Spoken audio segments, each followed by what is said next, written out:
देश में कोरोना के खिलाफ 2 से 18 साल के बच्चों के लिए देसी टीके कोवैक्सीन की सिफारिश की गई है। विशेषज्ञ कार्य समिति की सिफारिश को जल्द भारतीय औषधि महानियंत्रक की ओर से आपात इस्तेमाल के लिए मंजूरी संभव है।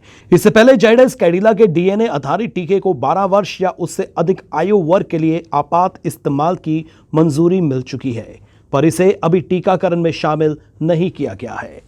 हैदराबाद स्थित भारतीय बायोटेक ने इसी साल दिल्ली एम्स में अलग अलग अस्पतालों में 2 से 6, 6 से 12 और 12 से 18 वर्ष के आयु वर्ग में टीका देकर सुरक्षा और एंटीबॉडी स्तर पर पता लगाया था। प्रशिक्षण के परिणाम काफी संतोषजनक मिले हैं। वयस्कों की तरह बच्चों में भी इस वैक्सीन की 2 खुराक 28 दिन के अंतराल में दी जा सकती है। अभी तक देश में 18 वर्ष से कम आयु वर्ग के लिए टीकाकरण सूची नहीं बन पाई है। इसके आधार पर ही यह तय किया जाएगा कि किन बीमारियों से ग्रस्त बच्चों को टीकाकरण में प्राथमिकता मिलेगी।